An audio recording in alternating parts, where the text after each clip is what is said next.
Good evening, everyone, and welcome to Marcia Harewood and Peter Jackson Main, who are GNC directors. Marcia as company secretary and Peter as currently chair. Both of them are very well qualified therapists, amongst many other things, herbalists. And this evening they're going to talk about spring cleaning, spring cleansing, not spring cleaning, spring cleansing, and with particular reference to the use of herbs. So over to you, Marcia. I think you're going to start. This is detox season. It always is after Christmas, and I when I go to all the shops and everything, you see a flurry of detox products. But the best time to spring detox is actually in the springtime, or just coming out from winter to the spring, where everything is coming into blossom. Our bodies are getting lighter. We're not eating so much heavy foods. So it's really a good idea to detox as the season is changing from the winter into the springtime. Thank you. Peter, what's your take on spring cleansing? I agree with everything Marcia just said. The only thing I would say is that I think the seasons are all a bit up the spout at the moment. I already have seen cleavers, and at the back end of January, that's quite early, actually. And I think that we've had slightly unseasonal weather this week because it's been up to 16 degrees. I once recorded. And it's tempting. It's a bit like when the snowdrops poke their heads above the soil, and you think, no, not yet. You're going to get frozen any minute. And I feel the same with detoxing, really, because there is a slight problem with detoxing when it's quite cold. And I've got a few ways around that we could talk about. But judging when spring is and not being clobbered by the next cold spat that comes along is quite it's quite a fine point these days. But yes, nature gives us spring cleansing plants in the spring, and cleavers obviously are one example of that. And I think one of the other things I wanted to say was that for me, being a herbalist is also very much about being a part of the natural cycle of the seasons. It's not just stuff in bottles that we dish out as medicine. It's actually it represents a connection with nature, and I consider myself to be a natural healer, and I think that's quite an important perspective as well. Yeah, yes, I can add to that, because if we look around us in our natural environment, even plants and trees, they all do their sort of seasonal detox, don't they? The trees lose their leaves, or plants lose their flowers. Some are annuals, some are perennials. So it's good to work with nature, and luckily as a herbalist, I'm very, very blessed. I can work with nature to help myself and my patients. Indeed, indeed. And would you recommend picking dandelion leaves, for example? Oh, well, that is one of my favorite herbs, the taraxacum. And the wonderful thing about the dandelion is that the leaves are really, really good for detoxing too. I mean, if you make it into tea, it just makes the tea that much sweeter and much lighter. Then you can use the leaf or the foliage, and then obviously, perhaps later on in the year you can use the roots. But it's a very, very, very lovely herb to work with, and it has so many benefits. Would you recommend any other herbs for example, for liver cleansing in particular? Well, the thistles, the milk thistle is another good herb. It brings the liver back to life. Actually, I tend to use the seed, but it's a really good all-round liver detoxifier, as well as it will bring the liver back to life. considering how much the people drink and everything, it's one of the best herbs for the liver. Right. Mm. So there's a kind of two meanings to the word detox in my mind as starting to emerge here. And I think it was Marcia mentioning drinking, which kind of to kick that off, in the sense that, for some people, detox is dry January. It's about not doing something rather than about actively doing something. And for me, it's a little bit more than that. Obviously, if you're detoxing your liver, you do not want to be retoxing it at the same time or Yeah. anytime soon. Hopefully, you're going to give it a bit of a break. Mm. But yeah, the use of, I think we started off by talking a little bit about the seasons, and it's interesting to me that when we talk about a herb like dandelion, and I think of it as a absolutely key liver herb. I mean, in Chinese medicine, it would be called a liver dredger. And I like that word, the dredger, but it is the root. And it's interesting to me that the obvious parts of the plant to harvest during springtime are not the roots, because we leave that to later on in the year. The energy of the plant goes down into the roots when the tops of the plants die off. And so what nature gives us at this time of year, almost like a lighter, kind of not, we're not going to actually dredge the hell out of you. We're actually just going to give you a mild reminder of what it's like to be a bit lighter. And so I mentioned cleavers, and obviously dandelion leaf and nettles start to poke their head up quite shortly as well. Another really fantastic cleansing plant, very good for removing the acid wastes of, masses of carbohydrates and alcohol over the season, result in a lot of acidosis. Um, and then a little bit later on, we get red clover, which of course is another fantastic all-round cleanser. And as we move into the summer, the flowers take over, and then and then maybe the fruits. So we could talk about herbs that are not necessarily known for being cleansers, but they're certainly known for being. We have a word in herbal medicine called tropho-restoratives, which means that they sort of nourish and strengthen certain organs. That's actually how I see. I mean, I thought your way of putting, describing milk thistle was very nice. Sort of, how did you say it was? Sort of Restorative. restorative. Yeah, Yeah, stores, definitely wakes up. restorative. Just Yeah, wakes up the liver. I mean, and it is uh, a hepatic tropho-restorative, isn't it? It's a yeah, yeah. yeah. And if we consider, well, speaking of the liver, I mean, it's got so many functions. Poor liver gets very tired or congested or sluggish. So we always need to be mindful when we're detoxing that we do look after the wonderful liver. Indeed. Mm. Yes, and of course, red clover, especially the flowers, are renowned for being a blood cleanser as well, aren't they? Mm. So, Yeah, we have this word in herbal medicine which is alterative. Alteratives, Um, yeah. it's actually it comes from medicine. In Yeah. fact, a lot of these old terms were kicking around in the 18th and 19th centuries, particularly in America amongst the eclectic physicians there. And I think Marcia and I are both trained as eclectic, basically in the eclectic school, aren't we? The Dr. Yes.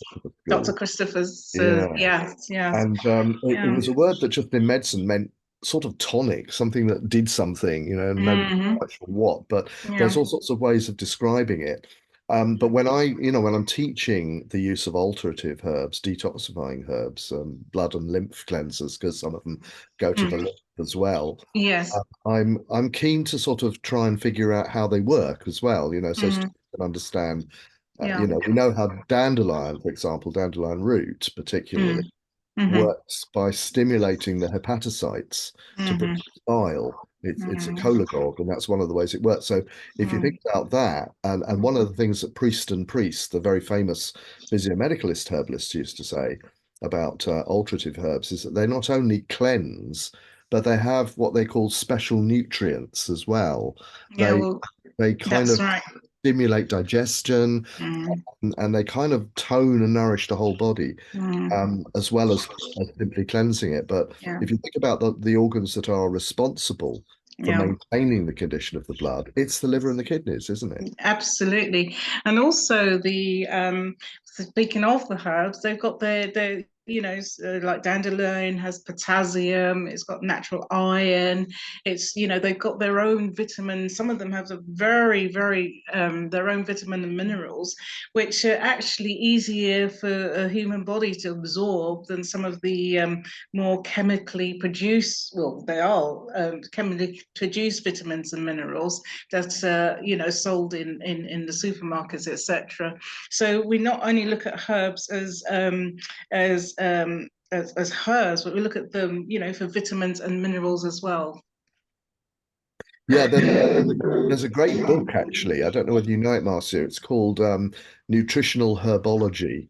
Do you know that one? Not It's by an well, American author called Mark Pedersen. And not I that. really like it because if you want Mm, to know yeah, what's in your common herbs, and yeah, including sort of amounts that you can actually mm, check mm, against sort of recommended daily amounts of vitamins and minerals. This mm, book has it all in. It's really yeah, wonderful. yes. Um, I'll have a look at for that one.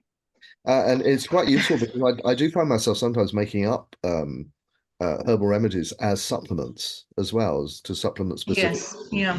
or specific Yeah, iron or yeah, calcium or because something like that. they're easily absorbed as well, and some of them, in when I'm making up a remedy, a light remedy for detoxing, I like to synergize my herbs. I like to, mix and for the person for the appropriate condition. But I like to synergize and mix, and it's very creative and. I can just feel the energy, etc. Maybe put a tiny little bit ginger in to make it a little bit more potent, or make it very gentle if it's a child. So the herbal medicine is actually very, very creative as well, I feel. Oh, it's good fun. I call it playing. Play with some herbs. Oh, it's wonderful, wonderful, wonderful. Yeah, there's something else about you reminded me about dandelion leaf actually as well. You mentioned potassium content, and I think it's Mm, quite interesting because, of course, it yeah. is, very important.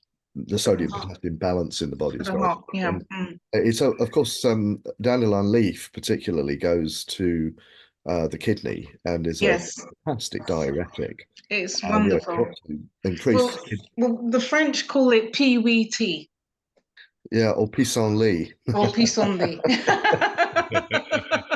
Um, Yeah. but I mean the interesting thing about it is because one of the downsides of pharmaceutical diuretics are that Mm, they deplete the body of potassium and they yeah. can cause hypokalemia as they call it. Yeah. Yeah. I've always thought it was it's a part of the wonderful complexity of herbs that they very often Mm, contain the remedies to the mm, risks. mm. And they're all parceled up in the same.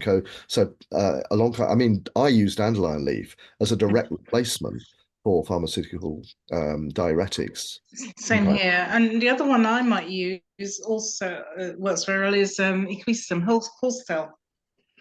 That's a Yeah. really, really wonderful herb. And also it helps the body because it's silica content, it helps the body to uptake calcium. So when people have problems, with joints, I'm an osteopath as well, with joints or swelling or arthritis, I usually give them a little bit of horsetail. And a wondrous herb, actually. I remember the first time I ever met horse. Apparently it's been around since the dinosaurs. Yeah, it's one of the oldest plants that we work with, and Mm, mm. probably older than ginkgo even, I think. Possibly, Yeah, possibly, but again, ginkgo's it's pretty a old. beautiful herb, and it's It's very gentle, very good for the skin, hair, and nails. So most of us ladies are often conscious, and we like to look our best. So a little bit of dandelion and horsetail. And I think that, to say also that, I mean, in homeopathy, of course, silica is is a detoxing mineral as well. Yes, yeah, It's yeah, used in because homeopathy and in tissue salts to yeah, sort but of pull and things tissue out. salts, and it's very good for aluminium toxicity. Yeah. So it's really, really, it's a really nice gentle herb for detoxing. It's a kind of a weird one though, isn't it? When you see it, it doesn't look like. I mean, I remember the first time I saw Mm. horsetail, I was like, "What's that?" It came up in Yeah. in my front garden of a house we just moved to, Yes. Yeah. and it starts off with these spears that look like asparagus, I know. and Yeah. it Yeah. comes up out of the ground, and there was Yeah. just the whole front lawn was Yeah. carpeted with the things, and then it Mm. gives way to this lovely, what gives it the name horsetail, these sort of Yes. three green Yeah. feathery Green. fronts, Yeah. It's very, very, and very very nice. attractive and a Very beautiful, attractive. brilliant green. Yeah. So Yeah. if you do see them, but there are one caution with the horsetail is that there are some slightly toxic versions of it or related species. Mm. So make sure you do a good ID on it if you want to go picking it, because the Yes. larger versions, which I Yeah. think are palustris, cannot do you very much good. So you Yeah. need Yeah. the delicate smaller ones. The horsetail ones are wonderful. Yeah. Mm. Yeah. So that's another nice. The other herb, well, it's not really. Well, it is a herb. Is rose petals. Rose petals are just so nice. I mean, it's one of my favorite plants. I can tell you a little story about that because when I was much younger, teenager, I had terrible skin, and my grandmother used to send my mother herbs from the Caribbean to clean my blood. Of course, being a teenager, no, was I going to drink it? No way. So I would throw it out the bedroom window into the garden. So a few years ago, I confessed to my mother what I used to do with the teas, and she said, "Oh, I know. I used to sweep it up and put it on my roses. That's why they grew so well." So so you can use the tea as a compass. And but anyway, that was my confession to my mother. And anyway, she's very happy I've become a herbalist. I bet she is. Yeah, I mean, yeah. And Mm, I've actually been in the West Indies teaching. yes. There's a very strong tradition using the plants Absolutely. there. They use something called they call it sorrel. In fact, I had some this morning at breakfast, but they call it sorrel. It's the hibiscus Yeah, flower, yeah. and unfortunately they saturate it with refined sugar, which is a shame. But sorrel is known as hibiscus, and it's a wonderful. It's quite a sweet, tangy, kind of bitter taste, but it's very cleansing. It's good. It's good. It has anti-carcinogenic properties. It's good for so many. I mean, we won't go into the conditions now, but it's got so many properties, and it's used throughout the Caribbean. The other one is sarsaparilla, which comes from the Caribbean as well, and that's a really good herb. It's a really good cleansing herb for the blood. It's very wonderful herb for skin problems, psoriasis and the eczemas, So there's some really, I mean, the whole world produces wonderful herbs and So remedies throughout. I also came um sarsaparilla, yeah, I mean one of my absolute favorites. I used to buy sarsaparilla brews from Baldwin's in London when That's I was living right. in Yeah. London in the 70s, Yeah. and Yeah. they sell Yeah. it, so you go Yeah. by and grab Yeah. a cup of sarsaparilla for Yeah. That's going. right. And it's an interesting one, isn't it? Because it's not only it is very strongly detoxifying, Yeah. but it's also nourishing. Yes. And it's good. It has a sort of a content of steroidal saponins, which Mm. convert to human hormones. I understand it's pretty good Good for the gentleman. for gentlemen in that way. Yes. Yeah. Yes. Yeah. And the other one that you just mentioned, hibiscus, again, Yeah. I must have come across that in the Caribbean, but I'm more familiar with it from the Middle East because they also use it there. Oh, yeah. Yeah. And again, it's got that signature of sort of part nourishing and part cleansing. Yeah, yeah, And but in the Caribbean, it's very. I mean, if you're going to a party, a big party, they'll always have a bowl of this It's called sorrel, red sorrel, and you know it's a lovely, it's an unusual taste, but everyone goes crazy for the sorrel. So they have it, socially. It's a social drink. yeah, I mean, that's an interesting one, isn't it, as well? But I was Yeah. also thinking we ought to mention, Marcia, we ought to mention the old doctrine of signatures here. because I keep thinking, red, and there's Yes. some redness in the root of sarsaparilla as well, Yes. and Yeah. the Mm, redness of the hibiscus and the redness of, closer to home, the red mm. clover is Clover. Yeah. definitely a signature for plants that have an affinity with the blood. Yes. Yeah. And, That's you know, interesting. Yeah.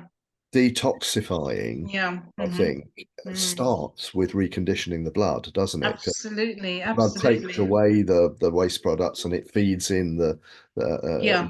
the Yeah. nutrients that we need. Yeah, again, I got my personal experience when I unfortunately contracted sepsis in 2020, and but it was through my knowledge and through the herbs that I absolutely cleared myself from this septicemia.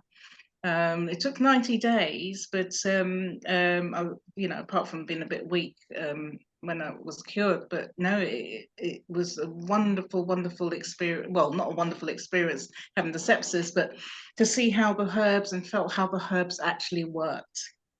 So personal experience as I think well. we should probably put in at this point that, it's kind of don't do this at home, boys and girls. No, Septicemia don't do is a this at medical home. Yeah, emergency. yes, yeah. If Make you know sure you what you're see a good doing, practitioner as long as you know yeah. what you're doing. But it was, it was during lockdown, so I couldn't see a doctor, and they didn't have a clue anyway. But once I knew what the problem was, I knew what to do. Mm.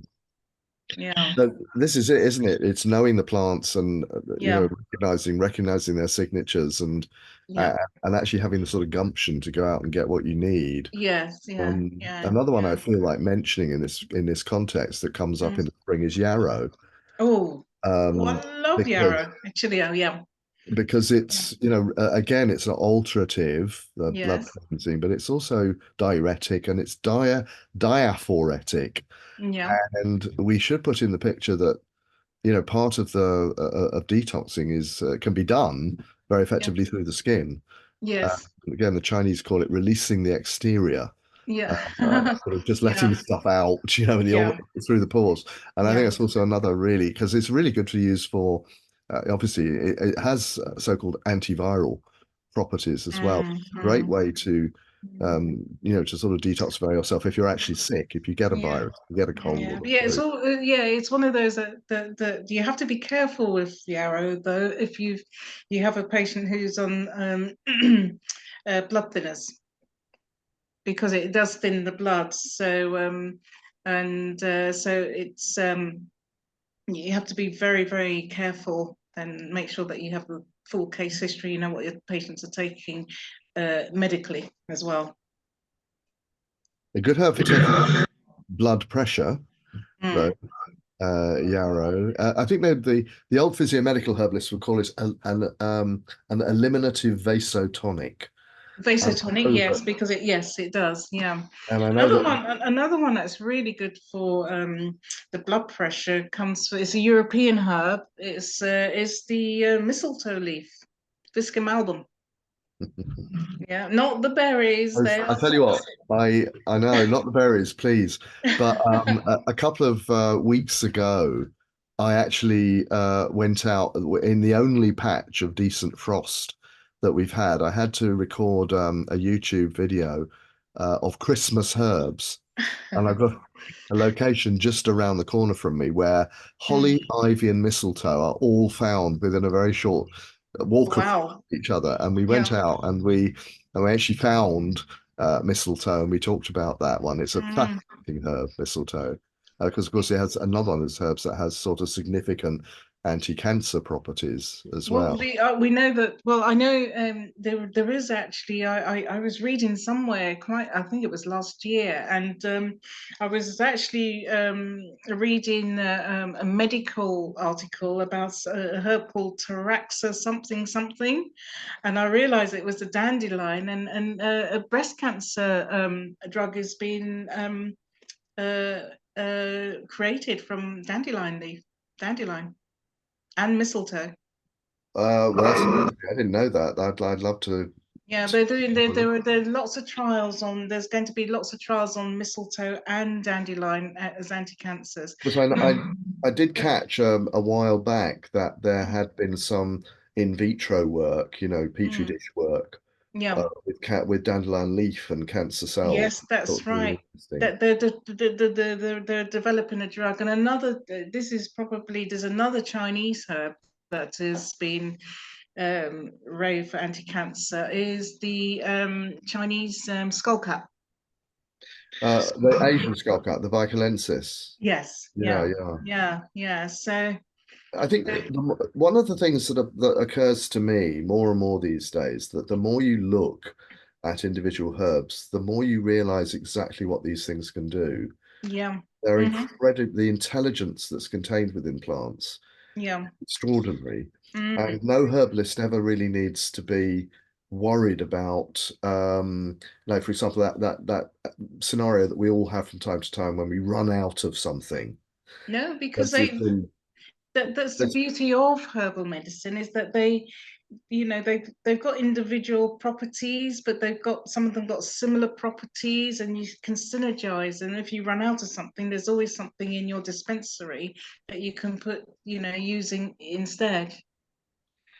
Yeah, I mean, and it amazes me how often um, a, a plant that you don't expect seems to come forward and say, "Well, actually, I can do that." I'm here. You know, Yeah. so, Mm, and I think this is quite interesting because, and it's not just about, you know, it's not woo, it's not just, you know, talking to plants and all of that. Although I have to confess that that does come into my calculations now and again. But it's actually when you start looking really deeply into the plants and into the mm, research that's been conducted and the mm, traditional use. And I also like to compare traditional use around the world because, you know, mm, dandelion is known in slightly different ways wherever you look for it. yeah. Hmm. And it kind of starts, you know, teaching you that in fact many plants are capable of doing almost anything Yeah. in the body Mm, if you let them, you know. So as you said, there's never any shortage of a substitute if you run out of something. no. Um, No. and I guess that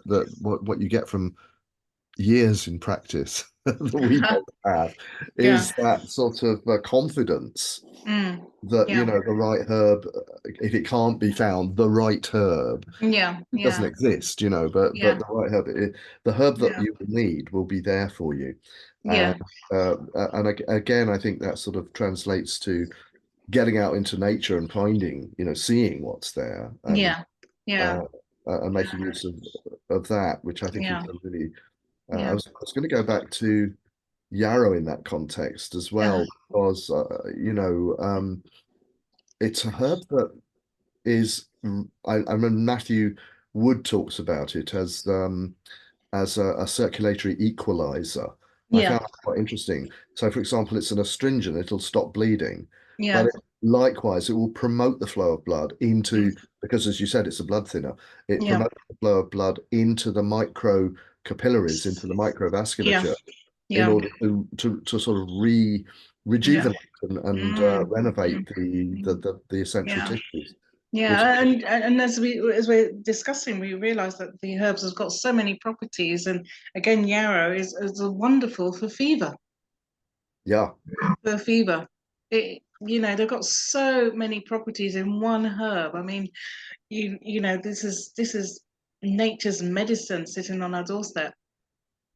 There's a wonderful story about from Dr. Christopher actually about his daughter, and they were going to the cabin, their sort of, you know, holiday in a cabin in the woods, and they Yeah. got there, and the daughter was just coming down with the flu, and so he Okay. went outside and he gathered an armful of yarrow, popped Uh-huh. it all in a pot, boiled it up, Mm. gave it to her, and she sort of slept like a baby and got up the next day, and she had no symptoms. Oh, And that's, fantastic. I don't use, you know, a lot of people will say, oh, you get a cold, use echinacea, use lots of vitamin C. I use yarrow, and I quite Mm. often combine it with elder as Yeah, well. I love my favorite is yarrow, elder, and gallium cleavers. Oh, And yeah. cleavers is just wonderful for children. You have to be a bit careful with echinacea. I usually warn my patients. You have to be a bit careful with echinacea because it does raise up the white cell count, and once you stop, they drop, and then they'll get a virus or something.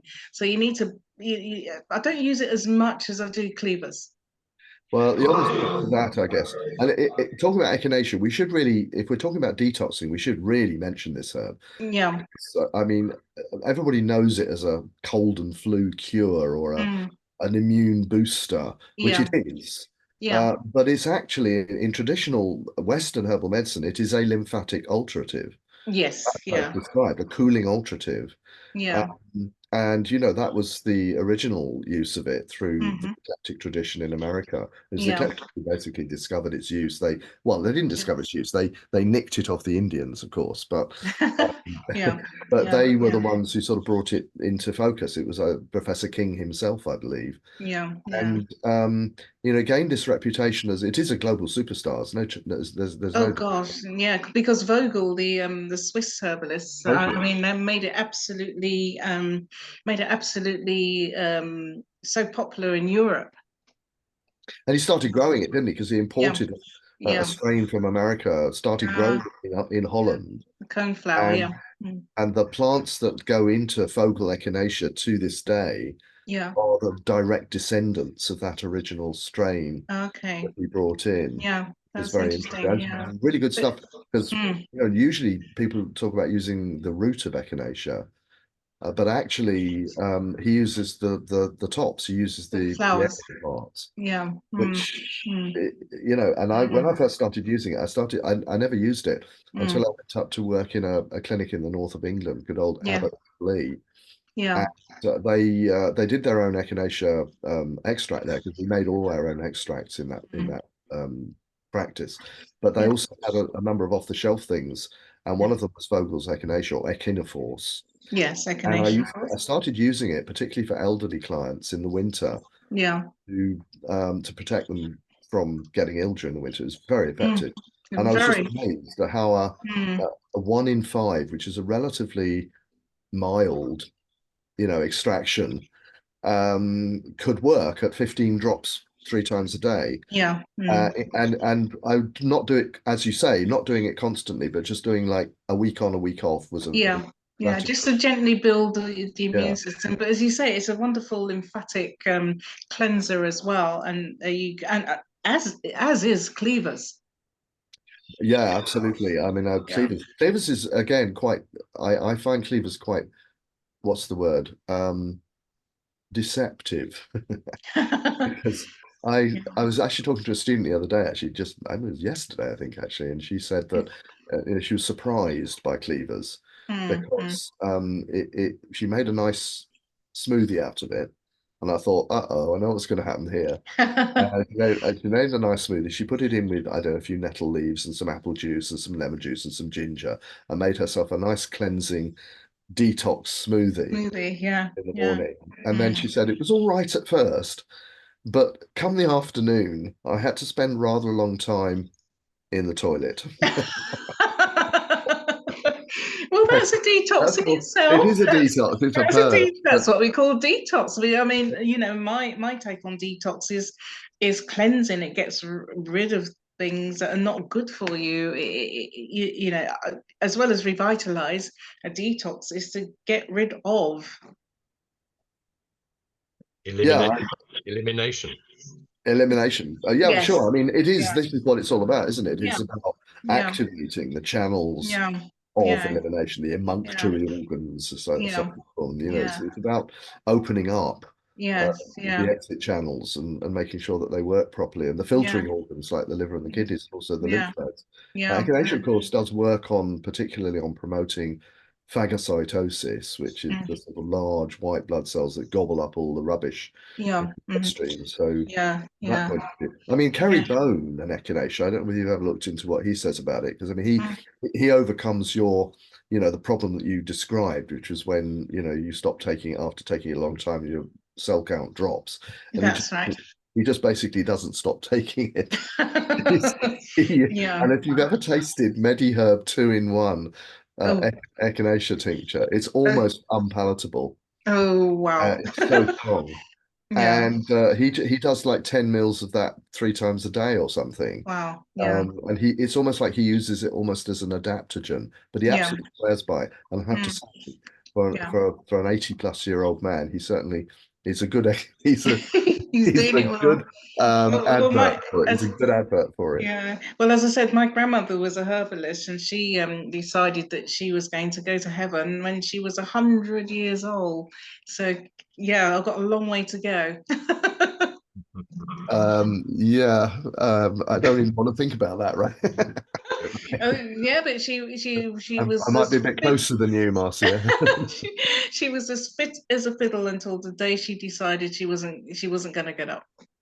But it's interesting though, because I think that, my take on, I mean, I mentioned a practice that I worked in Lancashire, Abbots of Lee, just now. Mhm. And one of the things that I really noticed there was I think it was 1998, and I worked there till 2011, so Mm, 13 years.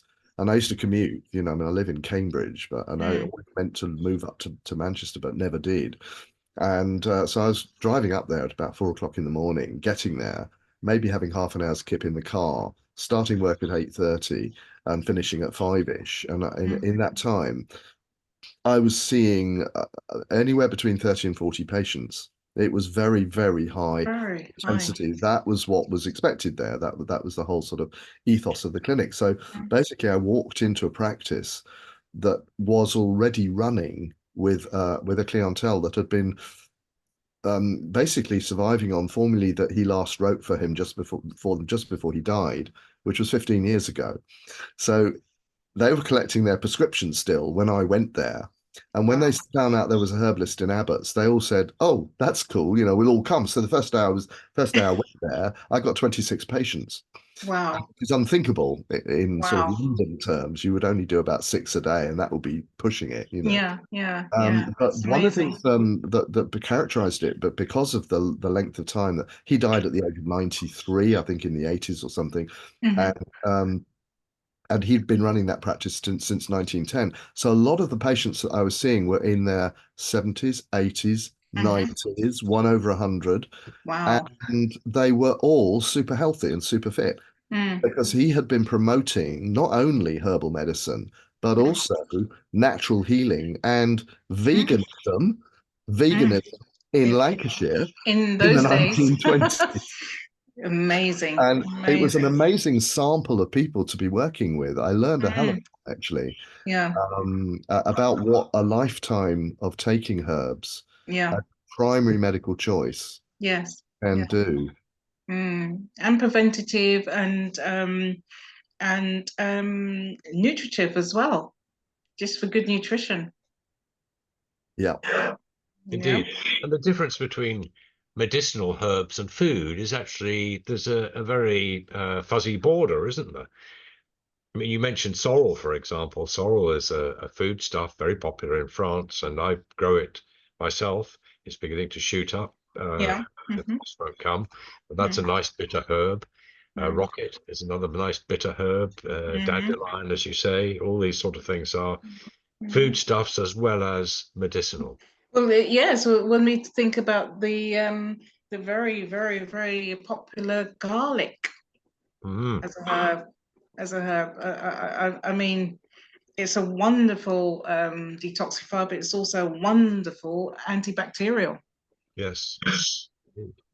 Yeah. Mm. Well, Common we're garlic. talking about plants, aren't we? And Yeah. the best nutritional advice in the world. I can't remember who said this, so people watching might know this. So I have to confess my ignorance, but I did know, but I've forgotten. Somebody fairly famous who's in writing, is quite a well-known writer on nutrition, and his summary of nutritional rules, which goes something like um, eat eat food, mainly plants, not too much. And that strikes me as sort of, I like the mainly plants bit Yeah. because Mm. plants are primary in the food chain. Yeah. And it's, as Roger said, it's very difficult to tease apart a medicinal plant from a.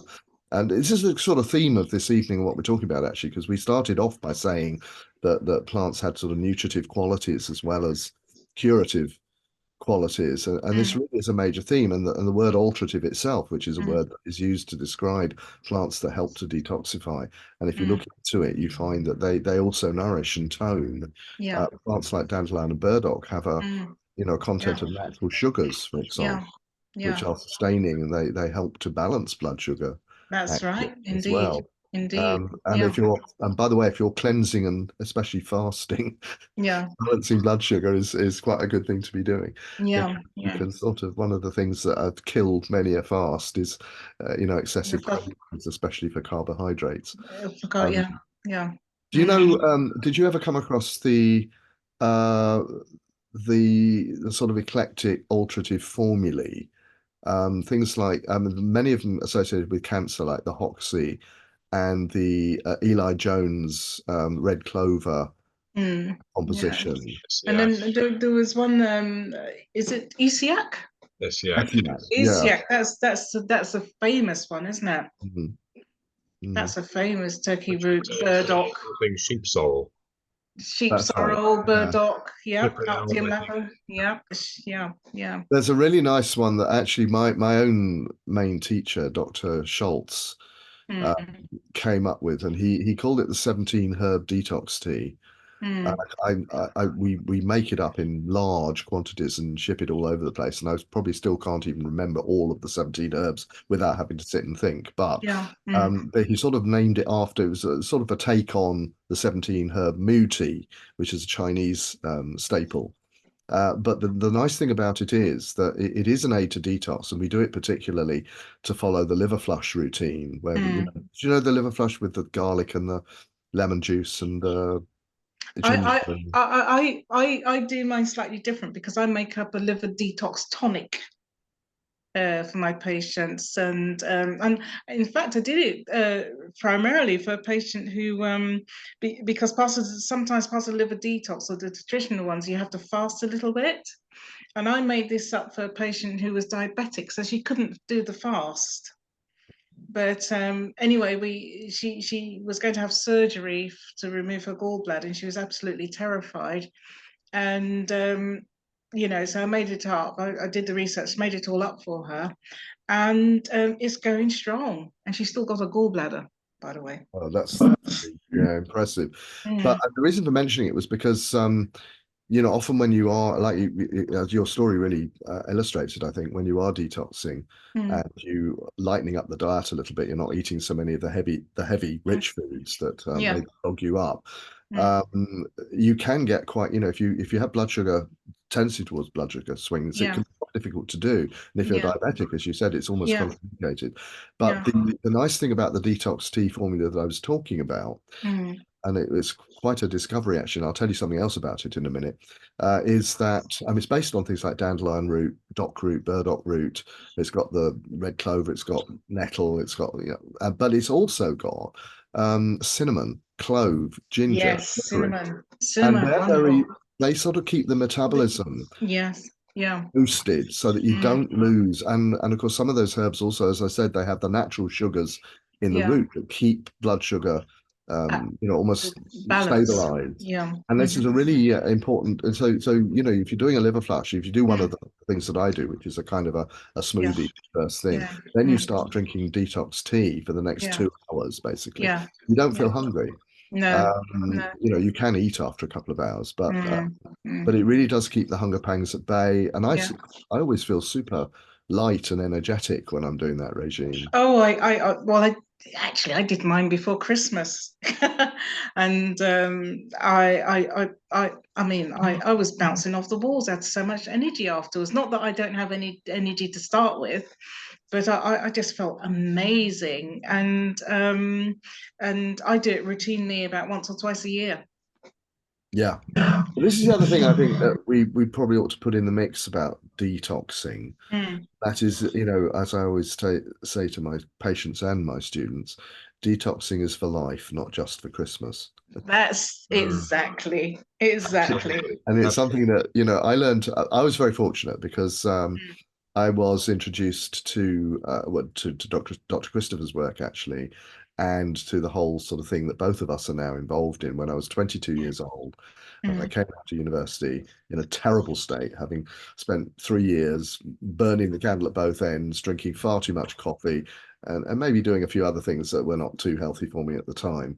And came out a bit of a wreck, and by accident discovered a practitioner near me who was doing these things, and never looked back, actually. I have to say that experience really powered me into mm, knowing what I wanted to do with the rest of my life. mm, It was yeah. it was so stunning, Mm, what it could do. You know, she turned my health around in 3 weeks, which mm, I'd spent the last 3 months, 3 years mm, going to doctors and getting referred to specialists, and nobody could figure out what was wrong with me. Uh, mm, but all of that went as soon as I mm, started liver flushing and detoxing. mhm, First thing, mhm. and in those days I didn't have a blender, so literally I was whipping up with a fork uh, Yeah. olive oil and garlic Oh, and almost great. gagging on it. Yeah, yeah. And the bowel cleanse also, we haven't really mentioned that, but you know, well, No. I wouldn't Mm, necessarily recommend cleavers for doing a bowel cleanse, but there are other things you can use. But no. this practitioner, all she gave me was aloe, a bitter aloe, Oh, yeah. and Bitter Alice. it was a lump of Yes. like coal, and That's you kind of what chip we were bits off. we were given that as children from the Caribbean. My parents used to give, they Right, call it bitter aloes. bitter Yes. aloes, yeah. I tell you what, the amount of times I used to run and hide under my bed so that I didn't have to take that stuff. It Well, worked. It it's worked. It I know, worked. but the thing is that she didn't tell me how much to use. She just said, you know, Yeah. and it dissolves in hot water. So I was Yeah. drinking bitter stuff, and I thought, Bitter I don't know aloes. whether I've had enough. I better have some more. And the next thing I knew, I was sort of Uh, discovering the laws of jet propulsion. Really, it was just yeah. extraordinary. If you bottled it, Peter, you'd be a millionaire by now. It was. But yeah, so it's all a bit sort of, you know, trial and Mm. error in those days. These days, of course, capsules and Yes. precise amounts, and Yeah. warning patients that they can't take too much, or you Yeah. know, whatever. Yeah. Yeah. Um, It's really good, as you're saying, warning patients, because some people are very, very over keen and want to do too much, and it's also you know your patient, and you just have to control them, and not control them, but explain to them the process, and they say, well, not too much too soon, and we just take it in steps, because sometimes the organism can't take a big detox. no, I mean it is, you know, from a professional point of view, and given that Yes. you know many of the people watching this will be Yeah. practitioners, it is Yeah. important to point out that there are contraindications. That's right. Yeah. Yeah. Detoxification, you know, Mm. and I think the Yeah. advantage we have is that we've been doing it for years, if not decades, Yeah. Hmm. and we worked it routinely into our life structure, into our lifestyle, which is what Yeah. Mm. what I like to do with patients as well. You know, I will Mm. say to patients, I'm giving you tools that you can use forever, Yes, not that's just. right. Yeah. Yeah. Yeah. But Your health. This is your health for life. if And you are dealing with somebody who's coming in with a chronic illness, yes. Yeah. although it can be an important part of dealing with that situation, Mm. you do also have to bear in mind that they might be quite depleted. Yes, There might be contraindications with other medications that they're taking, and so on and so forth. So that's right. So this yeah. is where I think, you know, I guess the message is, you know, if you're feeling fit and strong, do any of these things. But Yes. as far as your patients are concerned, you know, take care of them, and Take care of them. Yeah. yeah, Yeah. And they will take care of you. that's well, it's worked for me quite well, that one. Yeah. Um, Well, thank you both. On that note, I think that's a very pertinent point to draw to a conclusion. Your chat about detoxing, spring detoxing. I've always considered between the equinoxes, March the 21st, September 21st, to be the ideal. But as Peter says, the seasons are so out of kilter at the moment. It's not always necessary to stick to that.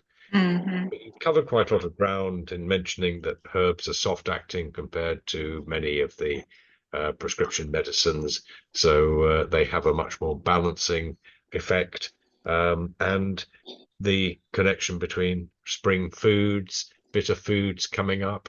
all the ramsons, triquetrus Oh, leaves. the Ramsons. Yeah, Yeah. they get me Mm. started. Looking forward to those when they Mm. appear. Mm. So thank you very much on behalf of GNC and all our listeners, and I hope to see you again very soon. Thank you.